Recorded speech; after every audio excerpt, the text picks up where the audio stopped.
Hi, my name's Elias Wren. My brother forged my signature while I was on a classified mission and sold the only home I ever built for nearly $900,000. Mom told the neighbors I'd run off, that I'd abandoned the family. When I came back, the locks had changed. My name was gone from the deed. I was a ghost in my own life. But that wasn't the part that broke me. The part that broke me was when I found out it wasn't just Ronan. It was her too. And by the time the Marshals crashed Mom's birthday party, it was already too late to forgive any of them. But here's the question that still haunts me. When your own blood sells you out, who do you become after that? The drive back into town felt like slipping into an old photograph.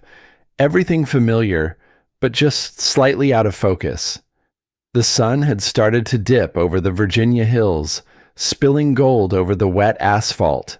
I'd been gone for months, on a mission I couldn't talk about, one that left my clothes smelling like gun oil and rain, and my mind half somewhere else. I rolled down the window, letting the cool air slap my face, hoping it would wash the field off me. The main road still wound past the old church, its wooden sign freshly repainted. Forgive before it's too late. I caught myself smiling. Some things really didn't change. I passed Mrs. Carmine's bakery, now a juice bar, and the gas station where I'd learned to fix a carburetor at 15. The rest looked newer, shinier, but the smell of pine and gasoline, that was still home. Mom's 70th birthday was tonight. I hadn't told anyone I was coming back. It was supposed to be a surprise, a good one. I'd pictured her face lighting up, that laugh that filled a room. For months, that image had kept me going when the nights got long and the work turned dark. I wanted just one evening where I wasn't a name on a classified report. Just her son. Just family. Still, a small voice in my chest whispered that something had shifted. You leave too long, the world learns to live without you. By the time I reached the restaurant, Branford's Steakhouse, it was almost 7. The parking lot was full. Through the glass windows, I could see my family gathered around a long table under warm yellow light. My brother, Ronan, at the head, suit sharp, hair slick, the confident one. His wife beside him, laughing. Dad sitting stiffly, tie too tight. Mom between them, silver hair catching the glow. I stood outside for a moment, just taking them in. Then I walked inside. The hostess, a girl barely 20, looked up from her screen. Reservation name? Wren, I said. Party of... I paused, then smiled. Family of 6, I think. She scrolled, frowned slightly. I have Wren, party of 5. Ronan Wren. I chuckled. Try Elias. Maybe they spelled it wrong. She typed, glanced up with that polite, sorry look you get when someone's about to tell. You know. No Elias listed, sir, and I'm afraid the table's full. For a moment, I thought she was joking. Then I looked through the glass again. 5 seats, all taken, except for one empty chair beside my father. No plate, no napkin. Maybe I'll just join them, I said, more to myself than her. Of course, she murmured, but her eyes said, don't make this awkward. When I stepped inside the dining area, the chatter dimmed just enough for me to feel it. Ronan turned first, surprise flickering before his smile kicked in. Well, look who decided to show up. We thought you were still away longer. His tone was sugar-coated with something else underneath. Mom blinked fast, half rising. Elias? Oh, honey, you're back? Her hands fluttered like she didn't know whether to hug or scold. Dad didn't move. You should have called first, he said flatly. The silence after that wasn't loud, but it spread. No one stood. No one pulled out a chair. A waiter appeared from the side, dragging an extra one from storage. Metallic, mismatched. It scraped across the floor like a reminder. I smiled politely, sat down at the far edge, pretending not to notice that my fork was missing. They resumed their conversation, half-hearted laughs, stories about Ronan's new real estate project. I tried to follow, but it felt like I was underwater. "Elias," Mom said suddenly, turning toward me. "How long will you be home this time?" "Depends," I said. "Work's been unpredictable." Ronan's wife smiled without warmth. "Still doing whatever it is you do?" "Still," I said simply. A few chairs down, Mr. Landers, one of Dad's golfing friends, chuckled. "So you're the one who disappeared, huh? We thought you'd gone rogue on us." The table laughed, a soft, awkward chorus. Even Mom smiled faintly, like she didn't know where to look. I forced a small laugh of my own. "No, sir. Just had work to do." Inside, something cracked. Not anger, more like disbelief sinking into bone. The kind of quiet humiliation that doesn't need shouting to hurt. Conversation drifted on without me. Plates arrived, candles flickered, laughter swelled and faded again. Nobody noticed when I asked for the check. Nobody noticed when I reached for my wallet. I left a tip. Old habits. When I stood up, Mom looked up from her cake, surprised again. "You didn't have to come, Elias," she said softly, almost kind. I nodded once. "I know." I glanced back. My empty chair was gone, replaced by a dessert plate and a cup of coffee that wasn't mine.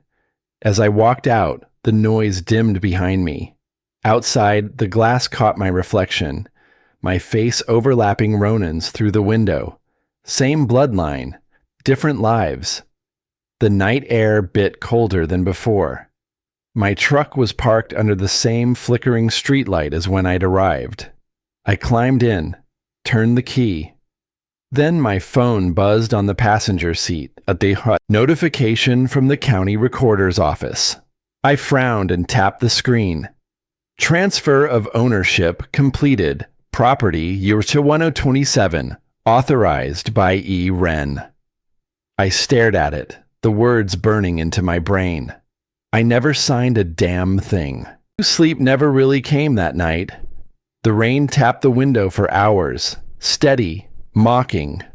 I sat on the couch with the phone still in my hand, staring at that message from the county recorder's office. Every few minutes, I'd unlock the screen again, hoping I'd misread it. But no, my name, my property, gone. By dawn, I'd made up my mind. There was only one place that could give me answers. The roads were slick with morning drizzle when I pulled up to the Fairfax County Courthouse. The air smelled like wet asphalt and paper. My jacket was still damp from the drive. Inside, the fluorescent lights made everything look too clean, too quiet. The kind of quiet that hides bad news. The clerk behind the counter glanced up when I said my name. Her fingers froze mid-typing. "Oh, Mr. Wren," she said, shifting in her seat. "Everything went through just fine. Congratulations on the sale." The words landed like static in my ear. "Sale?" She blinked, trying to smile. "Yes, sir. The transaction cleared 2 weeks ago. The buyer's title is recorded. It's all official." "Could you print the documents?" I asked. My voice was calm, steady, but my pulse hammered. She hesitated, then tapped the keyboard a few times. A printer behind her hummed and spat out a neat stack of papers. She slid them toward me. "Right there, see? Your signature, notary seal, transfer stamp, all verified."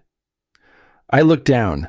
The signature was bold, deliberate, almost perfect, except the E in Elias curled the wrong way, too stiff, like someone practiced it. My gut twisted. I turned the page. Date of sale, August 17th. That same week, I was 3 states away. locked in a secure facility under federal clearance, operating under restricted communication. The notary stamp was real, the ID used for verification. Federal credentials, my credentials. He used my clearance, I murmured before I could stop myself. The clerk frowned. I'm sorry. Someone else signed this? I forced a small nod. Yeah, someone else. But inside, I already knew the answer. Ronan, my brother. I thanked her quietly and walked out, papers tucked under my arm. The rain had picked up again, cold drops pattering against the courthouse steps. I stood there for a long time, watching them blur the ink on the envelope. When I finally slid into the driver's seat, I pulled out my phone and called home. Mom answered on the second ring. Elias, you sound tired. Where's Ronan? I asked. She hesitated. He's at the office, I think. Why? Because my house, the one on Birchwood, he sold it. The silence stretched, then her tone hardened, sharp like a knife drawn across glass. Don't start this, Elias. Ronan did what he had to. You weren't here. I gripped the wheel. He had to steal from me? You left, she said, her voice tight. We thought you weren't coming back. The bills were piling up. The family needed stability. Ronan took care of things. I let out a slow breath. You knew. She didn't answer, but the silence said everything. Mom, I said quietly, that house was mine. I built it. Every inch of it. You let him. Enough, she snapped. You chose that secret life of yours. You can't expect the rest of us to wait forever. When the line went dead, the ache in my chest turned cold. It wasn't just Ronan. They'd all agreed to erase me. Back in my car, I stared out at the courthouse again. My reflection in the glass looked like a stranger. I opened my laptop and logged into my agency portal. It took a few tries before the system accepted my clearance code. My status still read, classified, active federal assignment. That meant during the sale, I was under federal protection. And under federal law, property belonging to a classified operative couldn't be sold or transferred, not without explicit authorization. In other words, what Ronan did wasn't just betrayal. It was a felony. He hadn't just stolen from me. He'd stolen from the U.S. government. I leaned back, exhaling through my teeth. It almost felt absurd. My own brother turning a family dispute into a federal crime. But there it was, black and white, stamped and sealed. By the time I printed the full packet of evidence, the rain had turned into a steady pour. I slid the papers into a manila folder, tucked it under my arm, and stepped out. I didn't call Ronan. I didn't call my supervisor. Some truths need quiet before they need noise. I drove to Birchwood Street. My old house sat at the end of the cul-de-sac. The porch light still burned, but the life inside wasn't mine anymore. A for sale pending sign leaned crooked in the front yard, half buried in mud. Through the rain-streaked window, I could see Ronan inside. He was laughing with a real estate agent, champagne glasses on the counter. The same kitchen we'd remodeled together when times were good. I stayed there in the truck, engine idling, watching. My fingers tightened around the steering wheel until my knuckles whitened. He looked happy, like a man who believed the world had given him permission to win. You wanted to erase me, Ronan? I whispered, the words tasting like iron. Let's see how well you hide from the law. I didn't go home right away.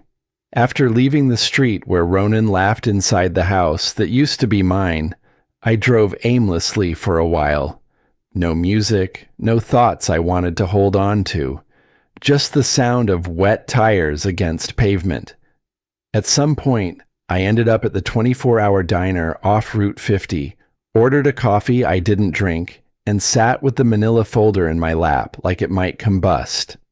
By the time I pulled into my driveway, the sky was the color of bruises, that eerie moment before sunrise. Inside, everything was still, quiet, familiar but distant. I set the folder on the kitchen table and walked straight into the den. My old laptop sat where I'd left it before the mission. I wiped off the dust, powered it up, and waited. The boot-up screen blinked. Then the folders appeared. A sea of acronyms and numbers. I clicked into one I hadn't touched in over a year. Mission Delta Confidential.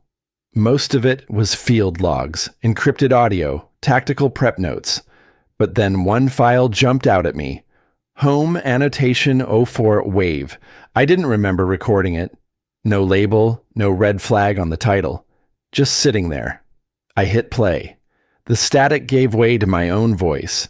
Younger, sharper, but clearly mine. Address: 1027 Glenwood Drive. Flagged under FWP authorization A1142. Property to remain locked and protected per federal code. No action permitted without written approval from Division Command. I stopped breathing for a second. The timestamp? Dated 3 days before I left for the Arizona assignment. I played it again. And again. Every syllable another nail in Ronan's coffin.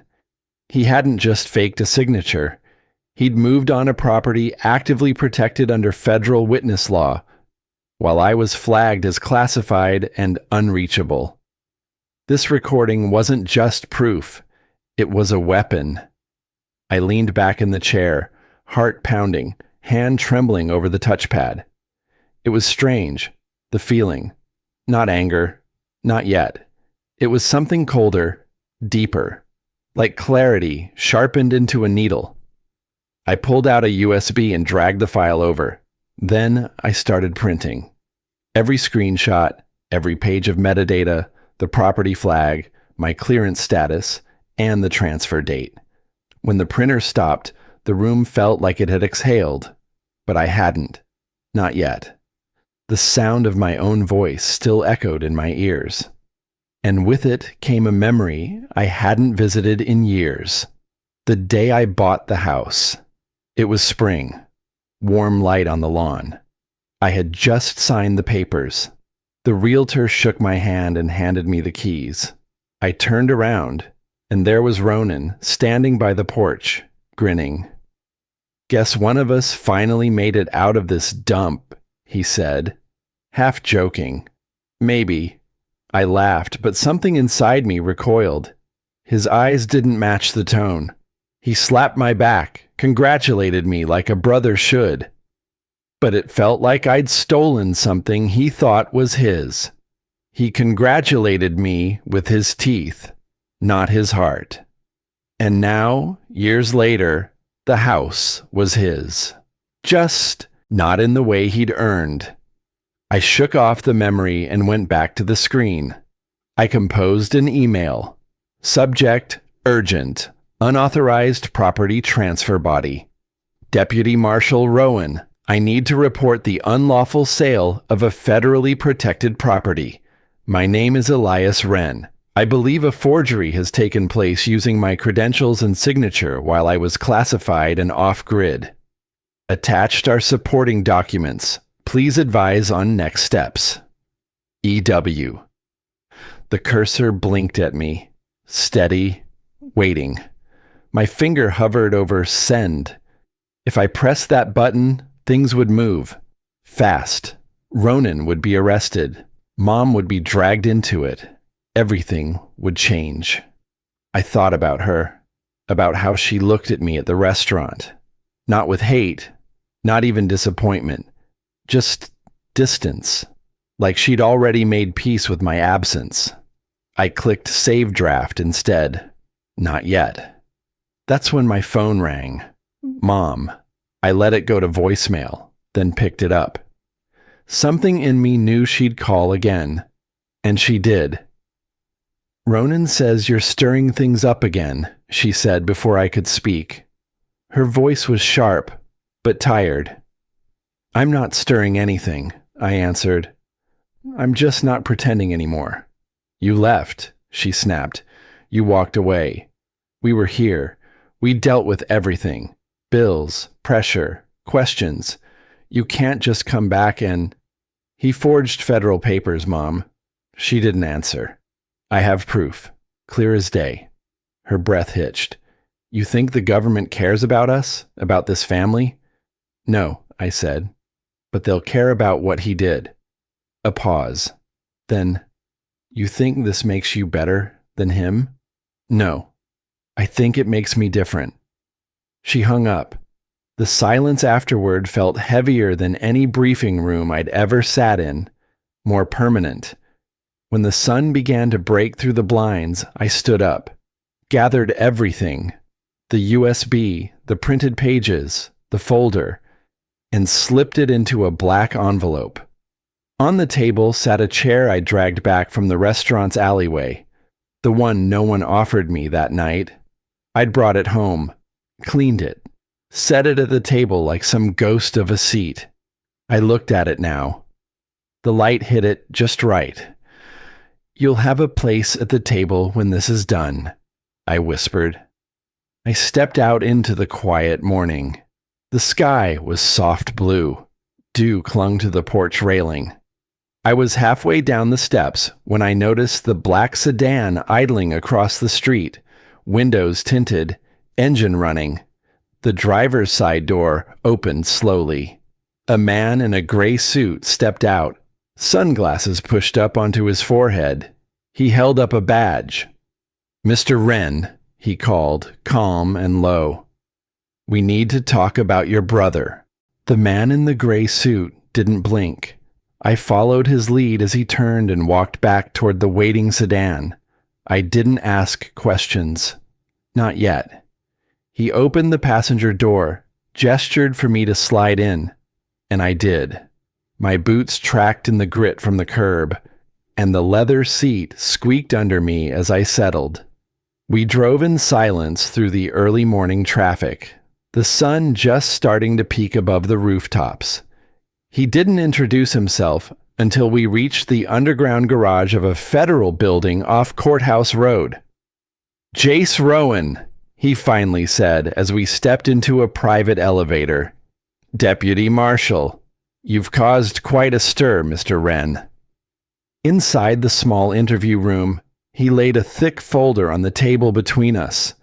It landed with a thud that echoed louder than it should have. Your brother filed this yesterday, Rowan said, flipping it open. My heart didn't race. My jaw didn't clench. I just stared, waiting.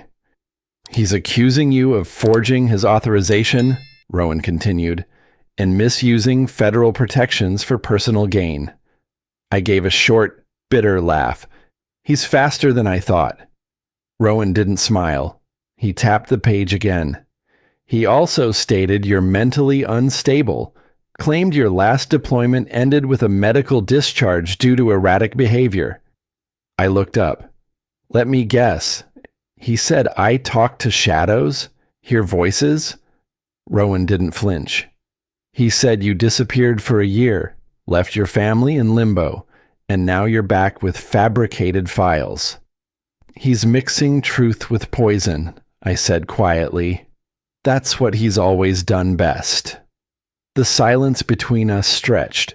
Rowan leaned back in his chair, watching me the way you'd watch a crack forming in a dam.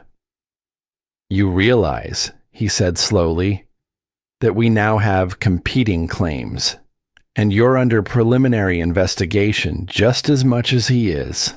I nodded once. Understood. He studied me for another moment. We'll need a formal complaint if you want to proceed.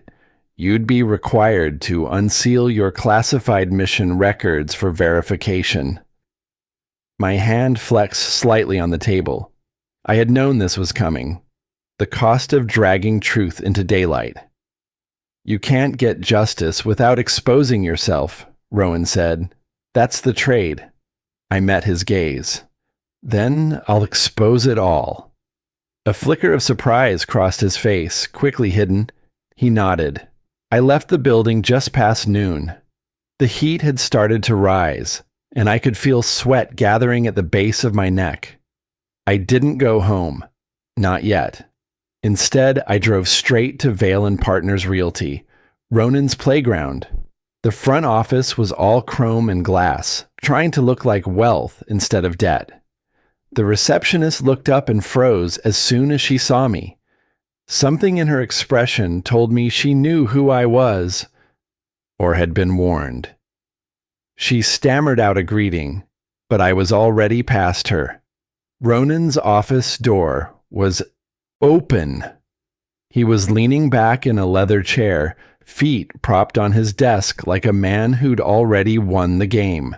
His smile stretched when he saw me. "Well," he drawled, "didn't think I'd see you this fast. You're not wearing your badge today?" "I didn't think I'd need it," I replied, stepping inside. He gestured to the chair across from him like a host at a cocktail party. "This whole thing, it's unnecessary, Elias. If you'd just come back and talk to me. You forged documents, used my ID, lied to the Marshals." He waved a hand as if brushing away a fly. "You were gone. We had to make decisions. Grown-up ones. I stepped in where you left a void." I leaned forward. "You didn't step in. You stepped over." He chuckled low and mean. "You disappeared for a reason, Eli. Don't make me tell them why." My voice dropped. "You can't destroy a man who already buried himself once." His smile faltered. I stood, reaching into my coat pocket. From inside, I pulled the envelope. The same black one I'd packed that morning. I dropped it on his desk without another word. "What's this?" he asked, eyeing it. "Something you should read before your next open house." Then I walked out. I didn't look back, but I heard the envelope tear behind me. I could almost see the color drain from his face as he unfolded the certified federal document, the one stamped with the seal of the Witness Property Protection Act, dated and signed. Let him explain that to his lawyers. By the time I stepped onto the sidewalk, the sky had gone dark again. Storm clouds rolled in fast over Fairfax. I pulled my phone from my pocket just as it buzzed. Unknown number. I answered, hesitating. "This is a courtesy call from the Office of Federal Integrity," an automated voice said. "Mr. Wren, your clearance has been suspended pending formal review." The line went dead. I stood there, letting the rain begin to fall on my shoulders. For the first time since coming home, I felt what Ronan had wanted me to feel all along. Powerless. The rain kept falling long after I stopped caring. It hit the windows in uneven rhythms, as if the night itself was mocking me. Steady, relentless, certain. I sat at the table, staring at the glow of my laptop. The official email was still open on the screen. Security clearance. Suspended pending review. 2 lines of text that took everything I'd spent years building and shut it down in a single breath. My badge sat beside the computer, cold and heavy against the wood. Next to it, the torn envelope from Ronan's office, the one I'd dropped on his desk. I'd brought it back home, though I couldn't explain why. Maybe because part of me still needed to see the proof that he'd crossed that line, even if the world didn't care. I poured a drink, whiskey, cheap, harsh. It burned all the way down. "You win," I muttered. "You always win." The house answered me with silence, the kind that echoes louder than words ever could. I took another sip, slower this time. The bitterness crawled down my throat like guilt. My reflection in the dark window looked older than I remembered. Tired. Hollow. Hours slipped by. The bottle sank lower. The rain grew softer. The night stretched out like a weight. I opened an old folder on the laptop. Photos I hadn't looked at in years. Family barbecues, birthdays, My dad's garage with a half-built boat we never finished. Ronan was in every picture, smiling wide, arm draped around someone. I was always off to the side, half in the frame, half out. The afterthought. It hit me then, clearer than ever. I'd been fading from that picture long before I ever left. I left to serve, I whispered. He stayed to replace.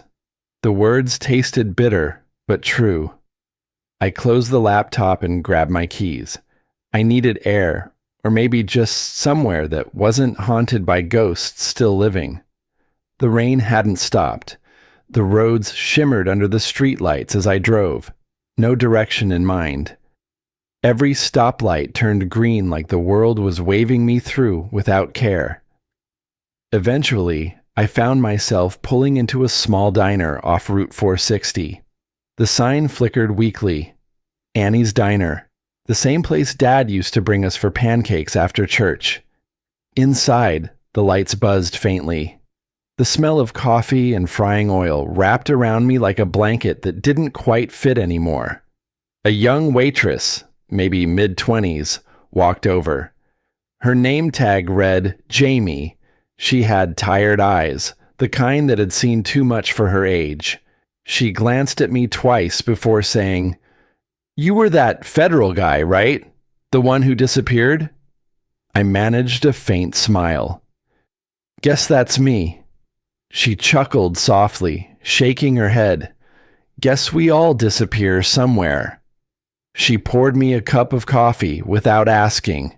As she reached across the counter, her sleeve slipped back just enough to show a dark bruise along her arm. She caught me looking and smiled. That sad, practiced kind of smile. "Brother," she said quietly, before I could ask. "Keeps taking my money. Says it's temporary. Says he'll pay me back." I stared into the coffee. "Why don't you just leave?" She shrugged, wiping the counter absently. "Because then he wins." I looked up at her. Something in the way she said it, calm, certain, hit me harder than I expected.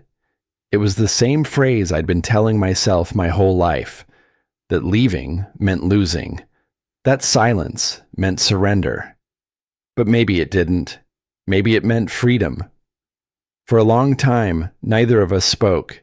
The hum of the refrigerator, the rain against the windows, that was enough. When I finally left, dawn was pushing through the clouds. I wasn't sober yet, but I was clear enough to drive. The roads were empty, washed clean. Back home, I set the empty bottle in the sink and powered up the laptop again. The draft I'd written to the Marshals was still there. Half-hearted, scared. I deleted it. Then I started over.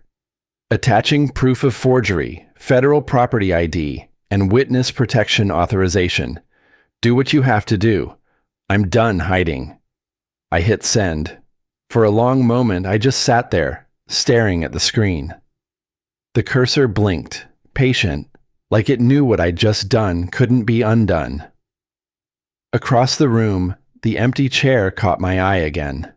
The one from the restaurant. I pulled it closer, sat down. My body felt heavy, but grounded for the first time in months. "This time," I whispered, "I'm not standing up until I'm seen." The house was quiet again, but it didn't feel empty anymore. Just before closing the laptop, my phone buzzed. Unknown number. One new message. "Next time you talk to the Marshals, ask them who really signed the first deed." I froze. The room felt smaller, colder. Someone else was in on it. And maybe, just maybe, Ronan hadn't been acting alone. The thought hung in my chest like lead. I didn't sleep that night. I couldn't. By the time the morning light pushed through the blinds, I was already dressed and in the car, headed north. A quiet drizzle followed me all the way into the outskirts of Philadelphia, soft enough to blur the lines between real and imagined. I parked across the street from the notary's office, the same name printed on the deed. The blinds were drawn, the sign flipped to closed, the mailbox was overstuffed, flyers yellowed and curling at the edges. An older woman from the neighboring shop swept the sidewalk and glanced at me as I stood staring. "She's been gone a while," she said, adjusting her scarf. "Left 2 months ago. No warning. Just gone." I nodded slowly, thanked her, and walked closer to the door. Through the thin slot of the mailbox, I could just make out a returned envelope, the red ink across it clear even in the gloom. Returned to sender. Federal Evidence Unit. "She didn't run," I whispered. "She was erased." The rain picked up as I walked back to the car, soaking into the fabric of my jacket. That cold curiosity in my chest twisted into something sharper. Dread, maybe, or recognition. I didn't stop driving, just headed straight to the city records department. I'd gone through enough bureaucratic backdoors in my career to know which clerk wouldn't ask questions. The woman behind the desk gave me a cautious look as I requested the notarized copy. Her hands hesitated just long enough over the keyboard to make me wonder if a note had been flagged next to my name. Still, she printed the file and slid it across to me. "Did you want an extra copy?" I didn't answer. I couldn't. My eyes were locked on the bottom of the page. Not the notary signature, which I already knew was forged, but the one beside it, under the witness line. Lorraine Wren. My mother. My fingertips went numb holding the paper. It felt like someone else's story now, written in my mother's hand. "She co-signed it," I said under my breath. "She made it real." The betrayal Ronan dealt was sharp, but this cut somewhere deeper. I drove the familiar route back to Chester County, trying to make sense of it. Maybe I already knew, but hadn't let myself believe. The house looked the same curtains, same wind chimes by the porch that Dad installed when I was 12. She opened the door before I even knocked. Her face paled, but her shoulders didn't flinch. "You shouldn't have come," she said. "You forged my name," I replied. "And yours." She looked past me, out toward the driveway. "He said you weren't coming back, that the Marshals took everything. That house would rot if we didn't act." I let out a low, humorless laugh. "You didn't act. You erased." Her eyes filled, but her voice held. "We were just reclaiming what was ours." "It was never yours, Mom. Never his either." She reached for the door frame, gripping it like she needed something to hold. "I just wanted the family together again." I met her gaze. "Then why did you sell the only place I built with my own hands?" She didn't answer. She didn't have to. I left without another word. Back in the car, I drove in silence, each mile feeling heavier than the last. But just a few blocks from home, I noticed it. A black SUV in my rear view. Tinted windows, no plates I could read. I made 3 turns I didn't need to make. The SUV followed the first 2, then kept straight. Maybe they weren't tailing me. Maybe they just wanted me to know they could. When I got home, the front door was locked, just as I'd left it. But inside, something felt off. My laptop, which I swore I'd shut down, was open on the desk. The screen lit up as I approached, the email window blinking. It was my message to the Marshals, the one I sent last night. Only now there was a new line at the bottom. "I admit to falsifying documents to protect my assets." I hadn't typed that. I hadn't touched it. My hands went ice cold. Someone had access, not just to my house, but to my network, my words. I closed the laptop slowly, backed away like it might explode. Then I moved. Fast. I pulled the lockbox from under the floorboard, filled it with every document I had: deed copies, digital backups, the audio file, the witness protection certification. I pried off the vent in the hallway and shoved the box behind it, sealing it with the kind of precision that only years of field work could teach. Next, I called Jamie. "Elias," her voice came through, groggy. "If something happens," I said, "you'll know where to find it. Behind the vent, first hallway." "What's going on?" "I think my family's not the only one trying to erase me." There was silence. Then she said, "Okay, I won't ask anything else." As I hung up, I turned back to the living room. The chair, the same one from the restaurant alley, had been facing the kitchen. Now it was turned slightly, toward the window. I stared at it for a long time, then exhaled. "At least something's still on my side," I muttered.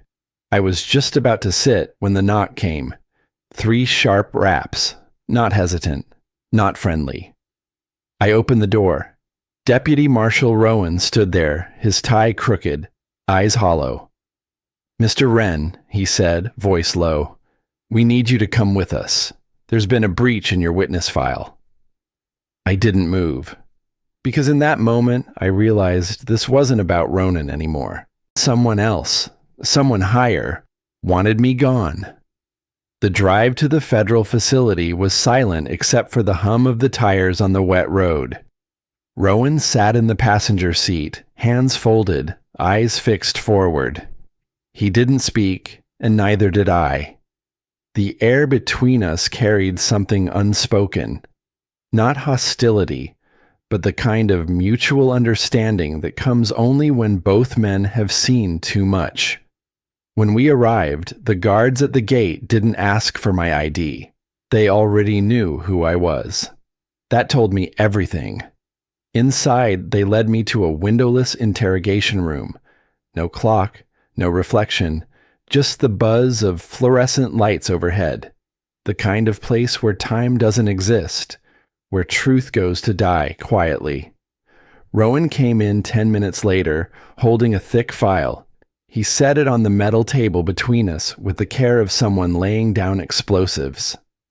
"Your property case," he said flatly, "was reassigned 3 months ago, without authorization." My pulse slowed, not sped up. "By who?" He opened the file.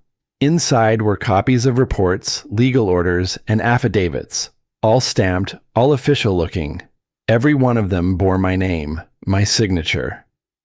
"That's not me," I said, voice sharp and steady. "I know." Rowan's eyes met mine. "But someone inside the system used your clearance ID. The logs trace back to the witness archive itself." A cold laugh slipped out of me before I could stop it.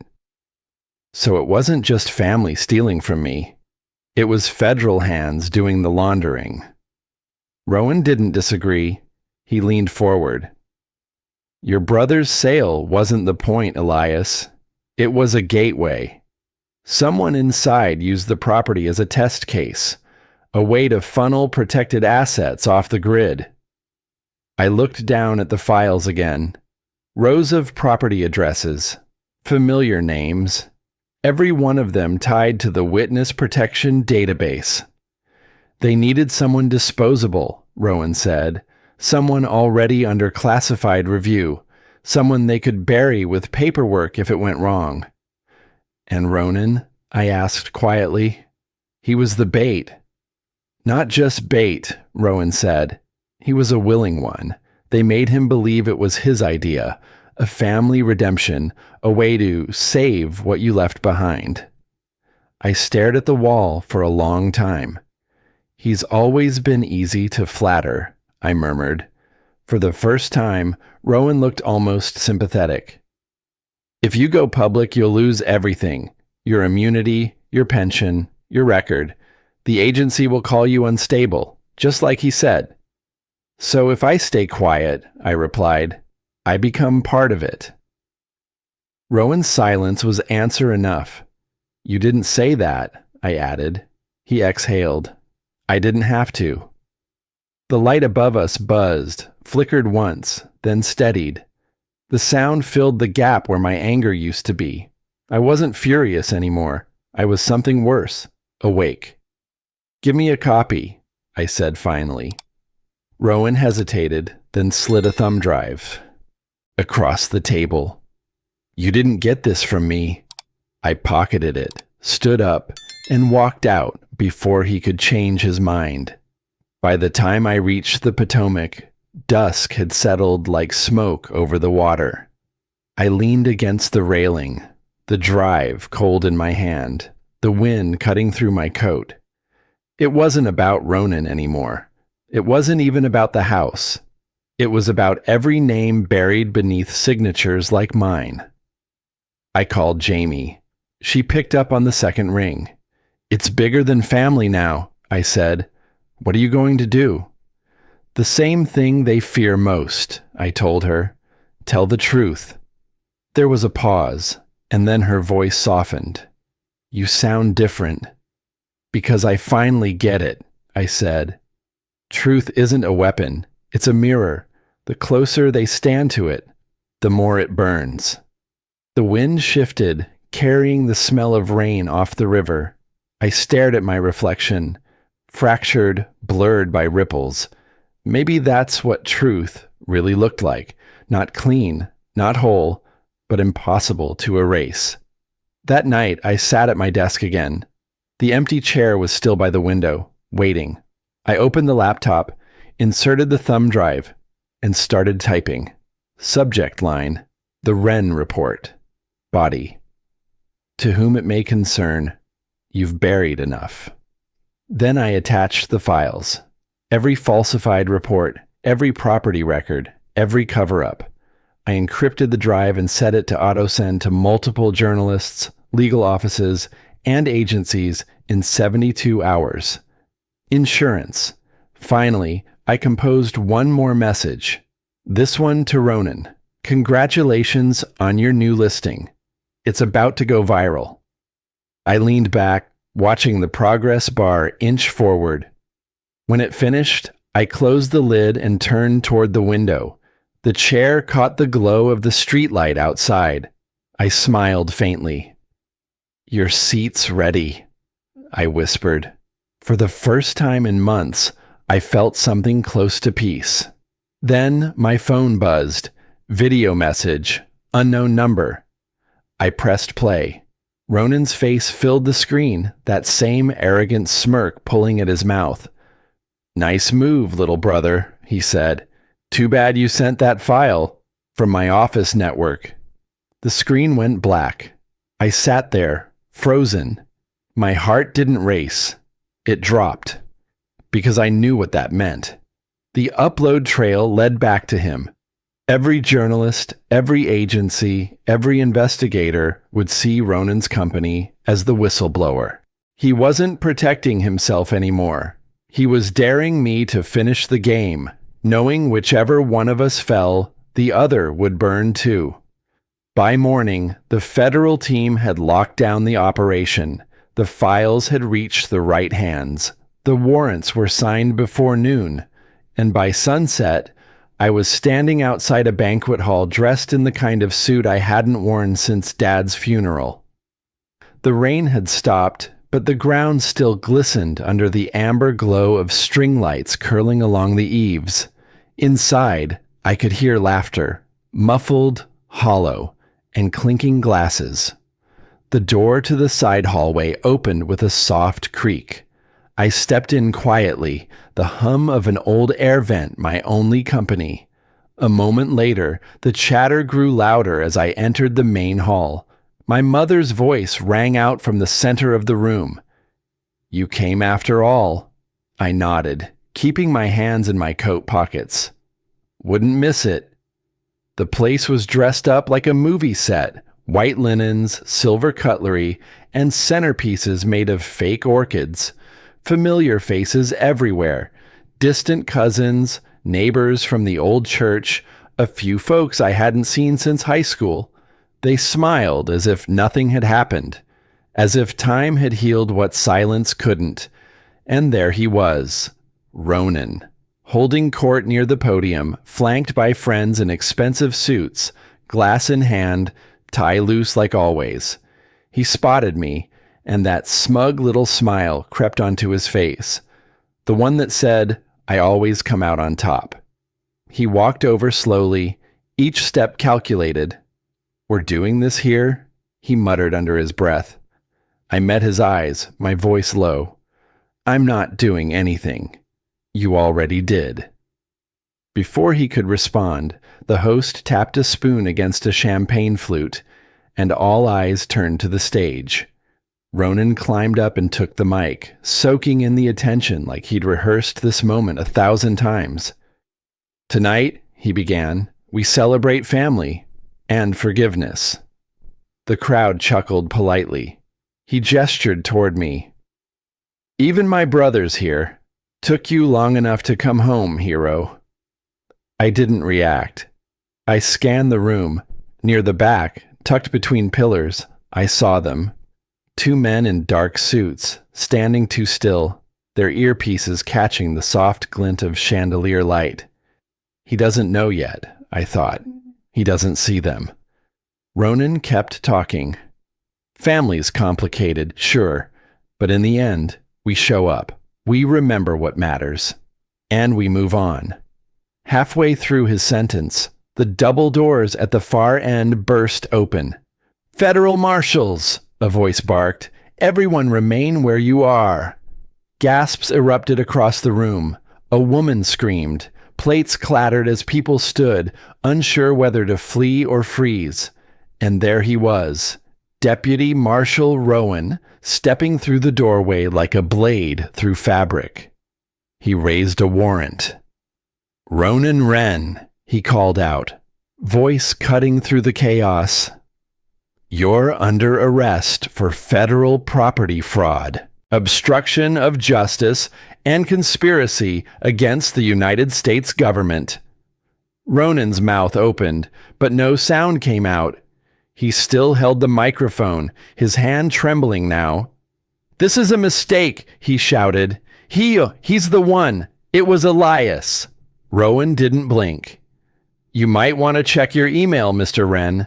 Your system auto-sent the entire file 3 hours ago." Behind him, one of the agents tapped a remote. The screen above the stage flickered to life. The Wren report. Every forged deed. Every falsified authorization. Every asset linked to laundering through Ronan's firm. I turned toward the crowd. Some stared in shock. Others looked away. Mom covered her mouth, and then she collapsed. I rushed to her side, catching her before she hit the floor. She was crying.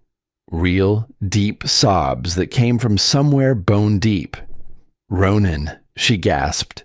"What did you do?" He was still shouting. "Mom, I did it for us, for this family. They were going to take everything." I steadied her, helped her sit upright against a chair. "You still don't get it," I said softly. "This was never about us." She looked up at me through tear-streaked cheeks. "I only wanted my boys together again." I met her gaze without flinching. "Now we are," I said, just as the agents placed cuffs on Ronan's wrists. He didn't resist. He just stared at me with something close to hatred, but not quite. It was fear. Real fear. As they led him past, he leaned in close. "You think you won, Eli? They'll use you next. Chew you up like they did me." I shook my head. "Maybe, but at least I'll see it coming." "You always wanted to be the hero," he hissed. "Congratulations." I met his eyes. "No, I just stopped being your shadow." They took him out the front, flashes from reporters already starting outside. The music had stopped, but the noise lingered in the form of whispers and muffled sobs. Slowly, the guests filtered out, avoiding my gaze as they passed. When the room finally emptied, I stood alone by the head table. The decorations were still intact. The candles still flickered. And there, in the corner, tucked near the hallway, sat one overturned chair. My old seat, the one near the restroom, the one they always gave me, even when I was home. I walked over, bent down, and lifted it upright. "Your seat's ready," I whispered. Then I left the hall behind. Outside, the rain had started again. Soft, steady, cleansing. I crossed the parking lot, the world quieting around me until a familiar voice broke through the mist. "It's over," Rowan said, catching up behind me. I didn't turn. "Not yet." He paused. "You said someone inside authorized the file. You want a name?" I finally looked at him. "I have to know." Rowan hesitated. His jaw tightened. "You don't want this one, Elias." "Try me." He exhaled, then spoke quietly. "It wasn't Ronan. It was your commanding officer." The words lingered like smoke in the cold air. Rowan's eyes held steady, but his tone carried something heavier. Pity, maybe. I didn't respond. I just nodded once and walked away. By the time I reached D.C., dawn had started to break. The streets were slick with rain, reflecting the early light like glass. I parked outside the Federal Operations Division, the same building I used to walk into with pride, thinking I was one of the good ones. The marble lobby looked smaller now. Maybe I'd just outgrown the illusion. My shoes echoed across the floor. The receptionist looked up, recognition flickering in her eyes, but she said nothing. My badge still worked. That told me everything I needed to know. The rot went deeper than Ronan. The elevator carried me up in silence. Each floor that passed was another layer of memory peeling away. Debriefs, promotions, missions signed off in rooms that smelled of coffee and deceit. When the doors opened, Director Alden was already waiting by the window, hands clasped behind his back. The Capitol dome gleamed in the distance like a reminder of what all this was supposed to mean. "You should have stayed quiet, Wren," he said, voice calm, almost fatherly. "You had protection. You had a life." I stepped closer. "I had a lie. You turned my clearance into a tool for theft." He turned then, slow, deliberate, his eyes as cold as the marble beneath our feet. "You were the perfect decoy, the patriotic brother, the one no one would question."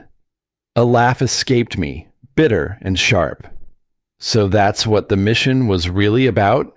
Covering your laundering ring?" Alden didn't flinch. "Your classified assignment was never meant to succeed. It was meant to distract. You were the noise. The loyal soldier keeping the press busy while we moved assets that didn't exist." I stared at him. Every memory of those sleepless nights, the briefings, the coded transmissions, the endless loyalty, suddenly reduced to ash. "You were never supposed to come back," he added quietly. "But then, you always did have a habit of surviving things you shouldn't." I took a step forward, close enough to see my reflection in his glasses. "Not surviving," I said, "just remembering." He walked to his cabinet and poured 2 glasses of whiskey. "Here's what's going to happen," he said evenly. "You'll vanish again. New identity, clean record. You stop digging, and this all disappears. You'll even get your pension. You're offering me silence for freedom. I'm offering you peace." My gaze drifted to the medals on his wall. One of them bore my name, Elias Wren, dated 2 years before I'd even earned it. Proof that my life had been pre-written, edited, and filed away before I'd lived it. "You already took my peace," I said softly. "Now I'm taking back the truth." I reached into my coat and pulled out a flash drive, sliding it across the polished desk. "The Wren Report 2.0, I said. "Every name, every shell company, every transaction. I'm done carrying your sins. He looked down at it, unblinking. You think this ends me? No, I replied. It ends you publicly. Then I turned and walked out. Outside, the rain had returned. Gentle, steady, almost forgiving. I didn't bother with an umbrella. Across the street, Rowan sat in an unmarked car, watching. Our eyes met through the windshield. He gave a single nod. That was all. By the time I reached the corner, I heard sirens in the distance, not rushing toward me, but toward Alden's office. I didn't look back. By dawn, every major news outlet was broadcasting the same story. Federal director arrested in internal corruption scandal. I watched from a diner on the outskirts of Quantico, sipping burnt coffee. The waitress turned the volume up when they mentioned my name. I pretended not to hear.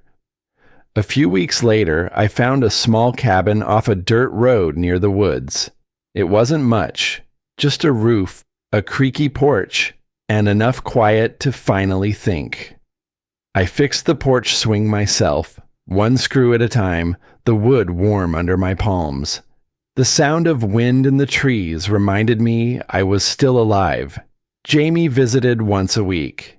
She brought groceries, stories from the city, and sometimes a piece I didn't know I needed. Ronan's trial starts next month, she said one afternoon, handing me a letter. Your mom's staying with Aunt Elise. I nodded. She deserves peace more than I do. Jamie sat beside me on the swing. You think this ends here? No, I said, but it ends for me. We didn't talk after that. The silence between us wasn't heavy. It was healing. Later that night, I walked inside. The cabin was dim, lit only by the last sliver of daylight slipping through the window. There was a single chair beside it, plain, wooden, familiar. The same model from the restaurant, from my old house. Somehow, it had followed me through it all.